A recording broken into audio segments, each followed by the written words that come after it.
Promotion আমার অধিকার অধিকার অধিকার প্রমোশন আমার অধিকার প্রমোশন লাগিবই 8 নম্বর ওয়ামফোন বাতিল হব লাগিব দাবি মানিবই লাগিব দাবি মানিবই লাগিব আমার দাবি ন্যায্যতা আমার শিক্ষকের দিকে ন্যায্যতা এই ন্যায্যতাখিনি নিশ্চিতভাৱে তেখেতসকলে অনুধাৱন কৰিব এই ন্যায্য দাবি এই দাবি মানিবই লাগিব জ্ঞাপন কৰিছো যে আজি এনেকুৱা প্ৰতিকূল বতৰৰ মাজত আপোনালোকে আহি পেলাই মানে আমাৰ কথাখিনি মনৰ কথাখিনি ব্যক্ত কৰাৰ কাৰণে সুবিধা দিছে প্ৰথম কথা হ'ল যে আমাৰ অসম কলেজ শিক্ষক সংস্থা আজি প্ৰায় 6 মাহ বা 3 মাহৰ পৰা লাগাতাৰকৈ আমাৰ অসমৰ মাননীয় মুখ্যমন্ত্ৰী ডক্টৰ হিমন্ত বিশ্ব শৰ্মা আৰু অসমৰ শিক্ষামন্ত্ৰী ডক্টৰ ৰমেশ পেগু ডাঙৰীয়াৰ সাক্ষাতৰ কাৰণে বাৰম্বাৰ অনুৰোধ কৰিছিল কিন্তু তেখেতসকলে আমাৰ শৈক্ষিক উন্নয়নৰ কথা কয় অসমক আগবঢ়াই লৈ যোৱাৰ কথা কয় কিন্তু অসমৰ কলেজ শিক্ষক সংস্থা বা অসমৰ কলেজৰ শিক্ষকসকলৰ মনৰ বেদনাখিনি তেখেতসকলৰ শুনিবৰ কাৰণে সদিচ্ছা নাই আমাক এখন প্ৰমোচনৰ লিষ্ট দিলে মানে আমাৰ 29/1/2024 তাৰিখে য'ত মানে সেই প্ৰমোচনৰ লিষ্টখনত দেখুওৱা হ'ল আজি 7 বছৰ আগৰ পৰা কাম কৰি থকা এজন শিক্ষক আৰু 3 বছৰ আগৰ কাম কৰা এজন শিক্ষক একে সমান লেভেল কৰি দিলে এজন এছপি আৰু এজন কনষ্টেবল কেতিয়াও একেলগে সমান আসনত একেলগে বহিব নোৱাৰে গতিকে আমাৰ প্ৰতি বাৰম্বাৰ অন্যায় কৰা হৈছে আমাৰ নানা সমস্যা আছে কিন্তু আমাৰ 2023 চনৰ নৱেম্বৰ মাহত এখন ওএম ওলাই দিলে যিখন ওএমৰ জৰিয়তে আমাৰ শিক্ষকসকলে প্ৰমোচনৰ কাৰণে আগবাঢ়ি যাব নোৱাৰে আমাৰ পিএইচডি ইনক্ৰিমেণ্টৰ কথা আছে আমাৰ শিক্ষকসকলৰ মিউচুৱেল ট্ৰান্সফাৰৰ কথা আছে বহুত সমস্যা আছে কিন্তু আমি সেইবোৰ সমস্যা আমাৰ এটাৰ পিছত এটাকে সমস্যা আগবাঢ়ি দি আছে আৰু যাৰ কাৰণে আমি হাজাৰটা সমস্যাত বাধাক্ৰান্ত হৈ আছোঁ আৰু অসমৰ মাননীয়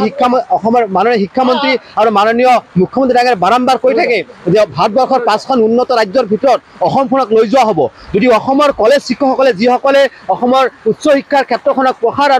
প্ৰসাৰতা বৃদ্ধি কৰাৰ কাৰণে দিনে ৰাতি লাগি থাকে আমাক কেৱল লাখ টকা দৰমহা পোৱা বুলি এনেই কৈ কিছুমান ক'লে নহ'ব আমাৰ অসমৰ কলেজ শিক্ষকসকলে কেইজনে লাখ টকা দৰমহা পায় আমাৰ অসমৰ কলেজ শিক্ষকসকলৰ হাজাৰ হাজাৰ সমস্যা আছে সেই সমস্যাবোৰৰ প্ৰতি তেখেতসকলে কাণ সাৰ নিদিয়ে আমাৰ সমস্যাবোৰ লৈ পেলাই আমি কেৱল ছাত্ৰ ছাত্ৰী কেৱল বাহ লৈ থাকিলে নহ'ব যাৰ কাৰণে আজি আমি শিক্ষক দিৱসৰ নিচিনা পবিত্ৰ অনুষ্ঠানৰ পৰা আমি বৰ্জন কৰি পেলাই আমি আজি ইয়াতে বহিব লগা হৈছে যাতে আমাৰ অন্তৰৰ দুখখিনি আমাৰ কলা বেজ পৰিধান কৰিছোঁ যাতে আমাৰ অন্তৰৰ দুখখিনি অসম চৰকাৰে বুজি পায় মাননীয় মুখ্যমন্ত্ৰী অসমৰ মাননীয় মুখ্যমন্ত্ৰী ডক্টৰ হিমন্ত বিশ্ব শৰ্মাক আমি সৰ্বকালৰ শ্ৰেষ্ঠ মুখ্যমন্ত্ৰী বুলি দাবী কৰোঁ গতিকে তেখেতে আমাৰ দাবীবোৰ বুজি আমাৰ অন্তৰৰ বেদনাবোৰ বুজি পাব লাগিব আৰু যেতিয়া অসমৰ কলেজৰ শিক্ষকসকলৰ অন্তৰৰ বেদনা বুজি পাব তেতিয়া অসমৰ উচ্চ শিক্ষাৰ ক্ষেত্ৰখন প্ৰসাৰতা লাভ কৰিব আৰু সেই বিশ্বাস আমি ৰাখি অসমৰ মুখ্যমন্ত্ৰী ডাঙৰীয়াক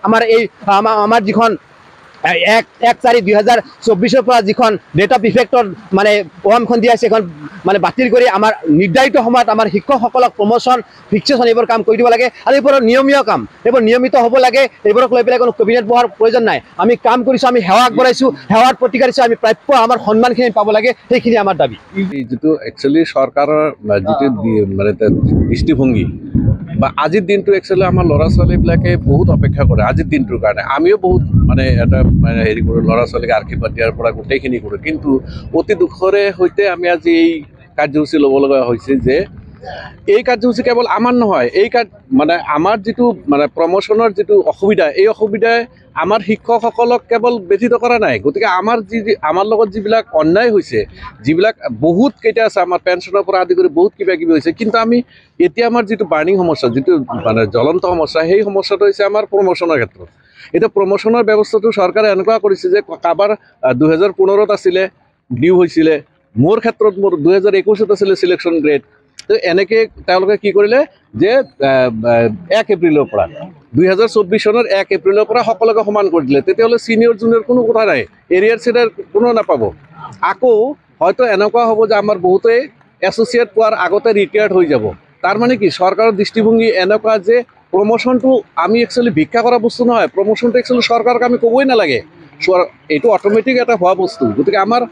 প্ৰমোচনৰ ক্ষেত্ৰত আমি চৰকাৰক ক'ব লগা হৈছে তেওঁলোকক এপইণ্টমেণ্ট ল'ব লগা হৈছে আজি 3-4 মাহৰ পৰা ইমান ৰিকুৱেষ্ট কৰিছোঁ শিক্ষামন্ত্ৰীক আমাৰ মুখ্যমন্ত্ৰী ডাঙৰীয়া কিন্তু তেওঁলোকে আমাক সময় একেবাৰে দিব নোৱাৰিলে তেওঁলোকে সদায় মানে ব্যস্ততা দেখুৱালে লাষ্টত গৈ ক'লে যে আজি শিক্ষক দিৱসৰ দিনা আমি এই আন্দোলনটোৰ কাৰ্যসূচী লোৱাৰ কাৰণটোৱে হৈছে যে আমাৰ ছাত্ৰ ছাত্ৰীসকলেও বুজি পাওক যে আমাৰ একচুৱেলি ব্যথিত আমি কিমানখিনি ব্যথিত হৈছোঁ কাৰণ আমি সদায় এইটো আশা কৰোঁ যে স্কিলফুল টিচাৰে স্কিলফুল ল'ৰা ছোৱালী প্ৰডাকশ্যন কৰিব পাৰে গতিকে আমাৰ শিক্ষক সমাজে যদি এনেকুৱা দুৰ্দশাত থাকিব পাৰে তেতিয়াহ'লে আমি আমাৰ ল'ৰা ছোৱালী কেনেকৈ আমি স্কিলফুল ল'ৰা ছোৱালী গঢ় দিম বৰ্তমান আমাৰ জ্ঞানৰ বিস্ফোৰণ এইটো চৰকাৰো জানে এইটো জ্ঞানৰ বিস্ফোৰণ আৰু কেতিয়াবা উপলুঙা কথাবিলাক আমাক ভাল নালাগে আমাৰ নিজৰ দাবীখিনি আমাক পূৰণ কৰি দিয়ক আমাৰ চৰকাৰে আমাৰ মুখ্যমন্ত্ৰী ডাঙৰীয়া আমাৰ শিক্ষামন্ত্ৰী ডাঙৰীয়া ভালকৈ অনুধাৱন কৰক যে আমাৰ এই সমস্যাবিলাক অতি সোনকালে যদি সমাধান কৰে,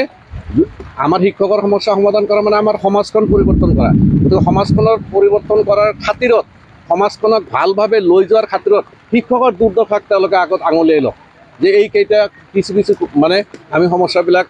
আমি সমাধান কৰোঁ। কিন্তু আটাইতকৈ বৰ্তমান বহুত ডাঙৰ সমস্যা হৈছে আমাৰ এই প্ৰমোশ্যনৰ ক্ষেত্ৰত, যিটো প্ৰমোশ্যন আমাৰ বহুত ৰিটায়াৰ্ড হৈ যাব, তেওঁলোকৰ মানে প্ৰাপ্য বস্তু তেওঁলোকে নাপাব। এইকাৰণে আমি আচলতে এই দিনটো লৈছোঁ। এই দিনটোৱেই নহয়, যদি আমাক চৰকাৰে ভাল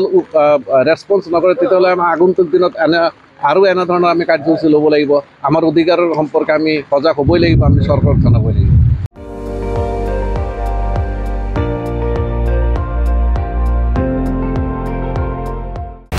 আপুনি চাই আছে ND24,